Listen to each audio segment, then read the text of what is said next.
It is a real treat to have Bridget Louden with us. How are you, Bridget? I'm well, thank you. All right, it started in Adelaide. Your life started in Adelaide, the year of the Australian bicentenary. Blackwood Preschool. Blackwood Preschool. Tell us about those early days, because it was a busy young life, wasn't it? You were here, you were there, you were here, you were there. Yeah, look, it's not a simple story. So I was born in Adelaide.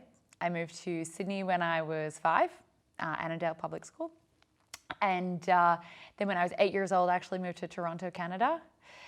Then when I was 10, we finally kind of settled in the west of Ireland, a place called County Clare. Yeah, very much my childhood was rural, sheep farm, went to the local schools and the local university in Galway.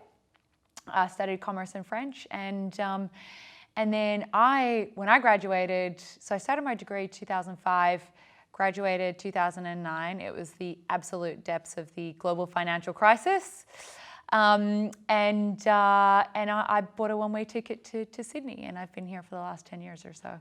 Do you think that early nomadic existence helped you be versatile when it came to getting into business? And you did it very early. Yeah, for sure. I think because we moved it around a lot, I never really fit in, right? I was always kind of the kid from the previous place, and I probably had multiple identity crises growing up.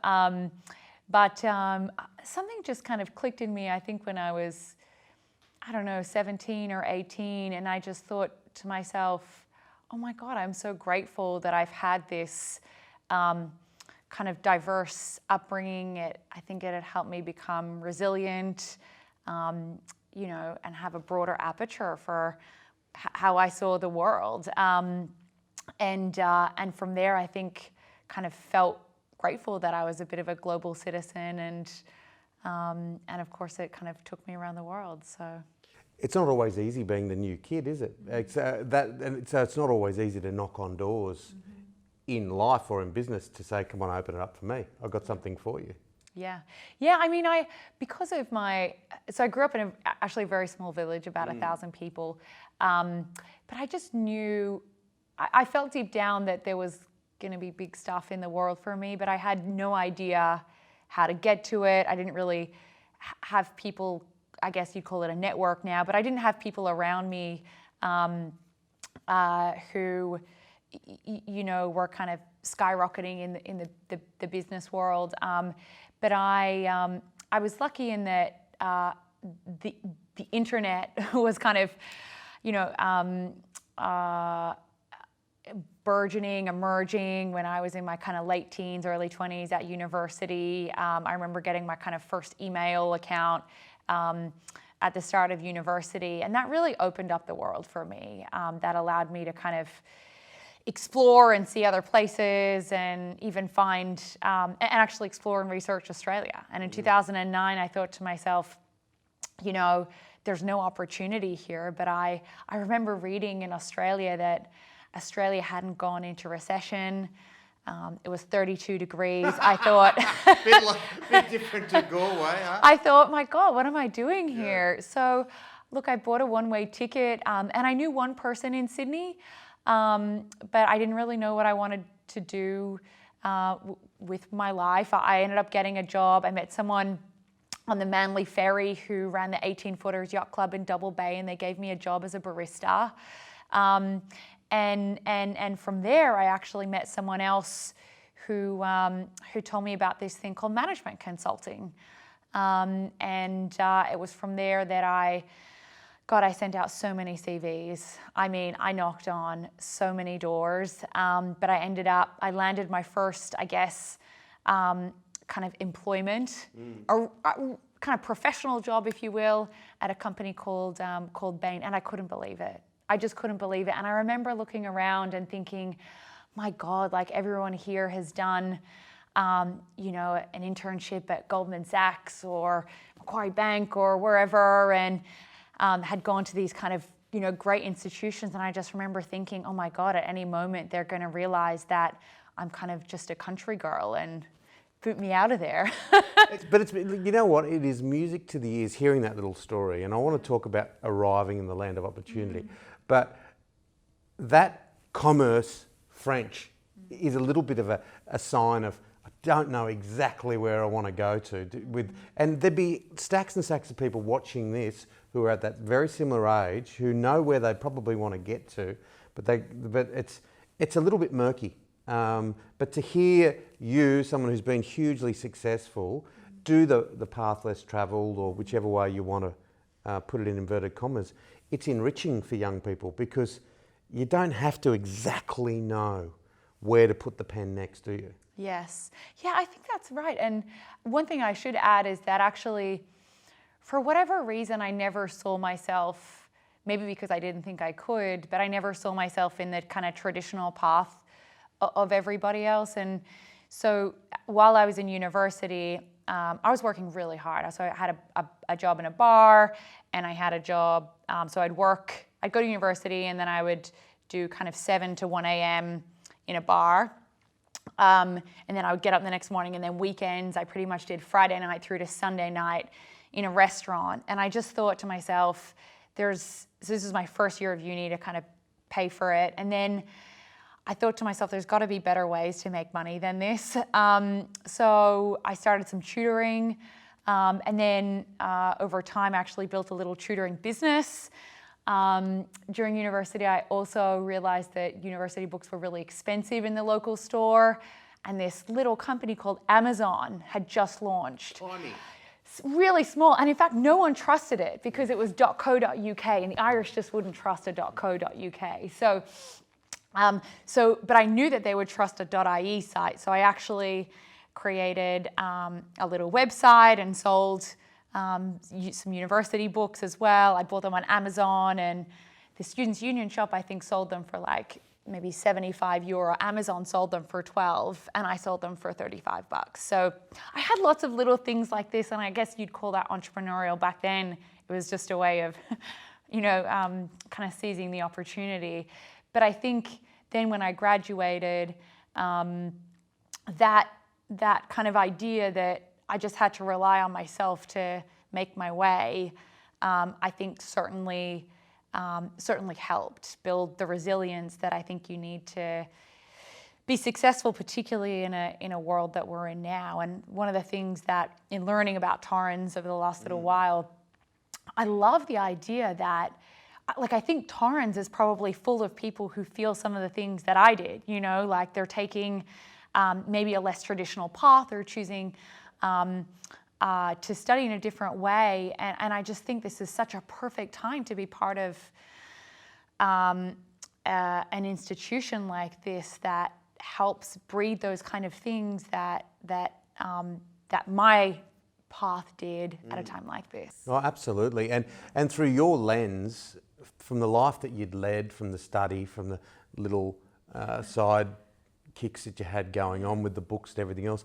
you saw the 32 degrees, you saw it wasn't too effective, but when you got here, you must have said and thought, this is the land of opportunity. Like Donald Horne wrote a book about the lucky country, but it's not until you actually get away that you can actually look back and see, wow, what can I do here? Anything.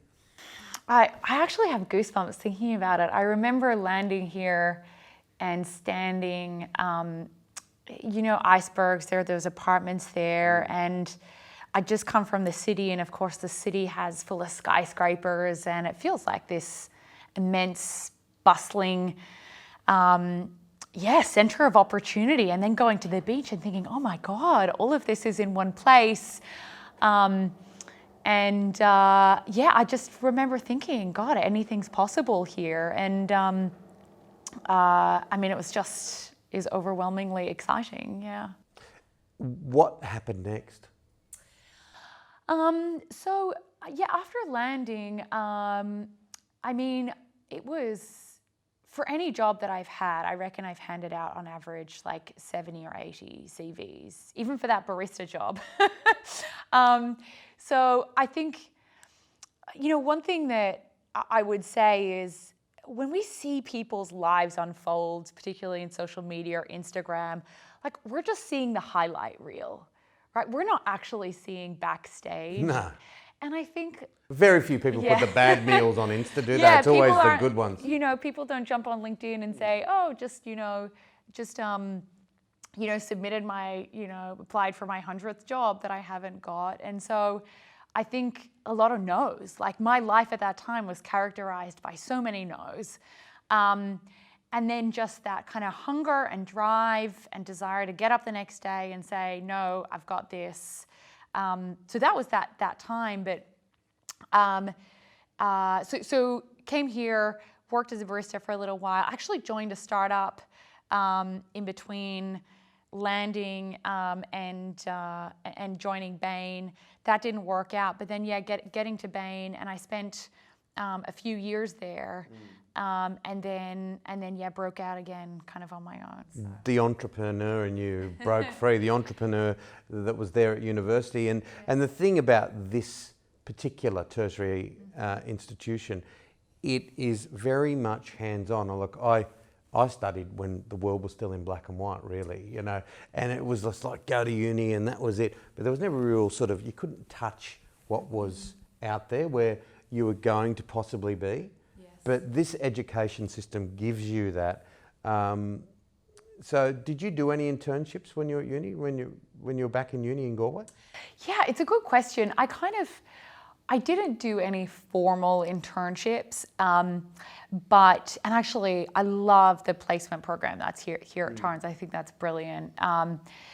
But what I would say about internships is, and the employment market is going to be tough for a few years, I think. But people will advertise internships, and institutions like Torrens can help get them. But you can create your own internships, right?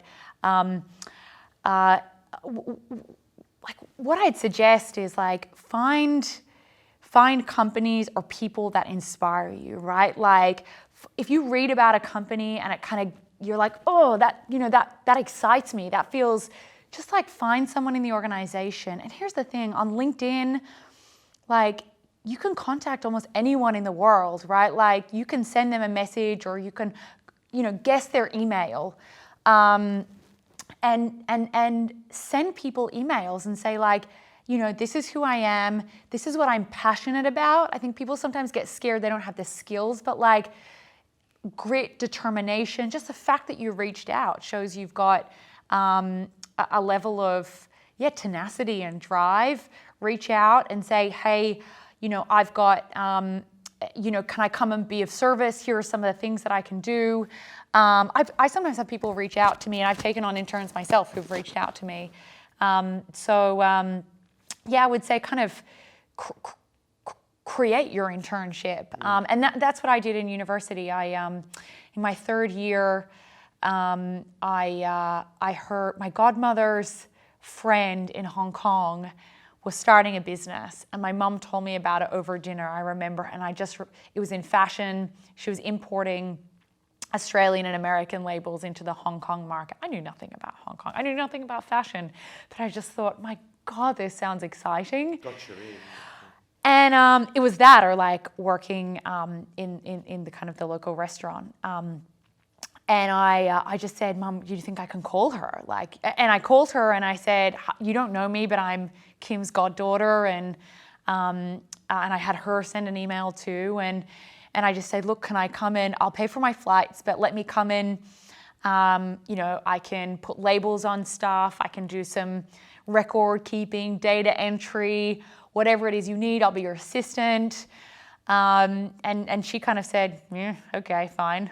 I want someone to put labels on. And that's one of the keys, isn't it? That's one of the keys to being successful, is to be the person that does say yes.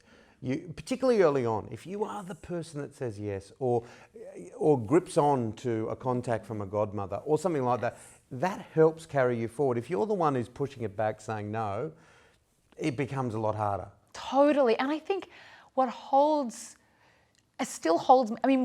all of us back is fear of failure, right? Like fear of failure is so powerful. But like my advice to everyone is like, don't fear failure, but like be terrified of regret. Like, be absolutely terrified of it. Like, what's the worst that can happen, right? And so pick up the phone and make that call. And like you said as well, Tim, don't be afraid to, like, nothing should be above you. I think lots of successful stories start off as the person who made coffee or cleaned the shoes of, or helped carry the bag of, the person that took them under their wing. And when I think about some of the people in my life that I've mentored, they're the people that were just kind of standing there and looking around thinking, what is it that I can do for you? And it might not necessarily be, what you studied, and often it won't be, but it will be something, and you'll be able to help. You'll be able to help that person, and that person will pull you with them. And that mindset doesn't change, does it? As a successful business person now, you've done amazingly well, and I want to start talking about that after you'd left Bain and kaboom.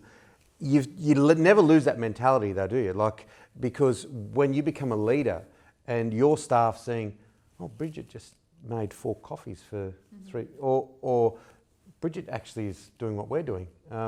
That sense of I'll do anything, not all the time, obviously, when you get to a bigger role and a larger role and you're running an organisation, but at those little moments can inspire people hugely, can't they, at every level? Yeah, 100%. I think it never goes away, like even, for my board, if there's little things that I can do to make their job easier, like physically printing out something to hand to them, I will do that because, it makes their job easier. And then people just in life and in professional life want to surround themselves with people who, if you say jump, they say how high. I think it's a winning ticket, yeah. Well, they say success is that intersection between inspiration and perspiration. What about when you went off? You'd left Bain and you said, this is the course for me. Yeah, look, leaving my kind of stable job was terrifying. And I think in particular, my family, I'd kind of, when I joined Bain, I thought, my God, I've made it, like I could never have dreamed of having a job like that. And so to leave was really hard. But one of the things, there's a real focus at Torrens about like doing what you love, right? And following that passion. And I just knew deep down that there was, that I had to kind of follow this. And what I would do is, so when I still had my full-time job, every Saturday I would go down to this cafe in Elizabeth Bay, and I had this spreadsheet of companies and ideas that inspired me. And I would spend 4 or 5 hours, I get my poached eggs and avo on toast, and I'd spend 4 or 5 hours just going through them, thinking about them. How would I do this? One idea was like a drop box for doctors. I was really annoyed by carrying my x-ray around everywhere. I thought, why can't there be a drop box for this? So I had all these kind of ideas and things I was working on. And then gradually this idea about marketplaces were really taking off in the US, Airbnb, Uber, bringing together supply and demand. And I just thought, man, that's exciting. And I thought as well that marketplaces would come to higher levels and more skilled talent as well. So I left to start Expert360 and, ran the company kind of on my credit card for the first little while. And then my housemates were like, and I actually had loads of interns. My whole team was interns, like 4 or 5 of them. And then my housemates were like, look, Bridge, it's not an office. Like, this is a shared house. So got a little office space and just worked kind of really hard at it. And I think the vision has stayed the same, but how we got there hasn't changed. My first round of capital, I think I pitched to I did 70 pitches overall, but I did 32 before I got a yes. So I guess a few lessons in that. One, don't be, you're going to get a lot of no's in life, like 20 times more than you'll get yeses. And I think reframing a no like, yes, have a bit of a cry and like, damn it, but like just get back up again and use a no as fuel on the fire. And that was very much at the center of the early days of E360. 6 years later, we're as kind of Australia's leading talent marketplace. We connect about 4,000 companies with about 30,000 people for project-based work. Wow. And you must have really had to dig deep on that whole idea of being so fearful of regret when you were living off your credit card, struggling to pay probably for the poached eggs in the oven. Yes, well, I still have my job at that point, but... Yeah, but those days, those early days, those risky days where you said no and you just got to keep moving ahead. Like, I'm actually surprised, now that I say it out loud in chatting to you, I'm surprised I'm still here, actually. There was so many times in the first few years that I woke up and it could have gone either way. Like, I could have, but for whatever reason, I was just like, I'm just going to put one foot in front of the other and let's just see what I can get through today. And much of life is like that, right? I think particularly 2020 has been a year of one foot in front of the other. And it's a great opportunity at the moment, isn't it, for students, COVID-19, when we come out of this, and we can already see the Queen Mary of COVID-19 starting to turn. So there's a great opportunity for people, and they've actually probably fast-tracked that learning of adversity and the dark side of life. A lot of young people have, because many never saw it until this happened. Yeah, well, like I said earlier, I graduated in a very dark time, and I think the employment market will be tough for a while. But I think there's also immense opportunity in this time, particularly for, I don't know what we call a Torrens student, a Torrensite, or a for a Torrens student who, this time as an individual can go one way or another for you. I think much like the recession of the 2008, 2009, a lot of front doors will be closed, right? So the traditional research that we would get on and do, and jumping on Seek and LinkedIn and Expert360 and others to find jobs, there just won't be as many there. And I think this is a time where we kind of all need to be the entrepreneurs in our own careers and find that back door, find that side door, find that person, hustle, create that opportunity, make that phone call, send that email. And the beautiful thing about lots of students from here is that there's a real focus on like really practical, skills and capabilities. And the university is very agile in how it delivers that education. So I think,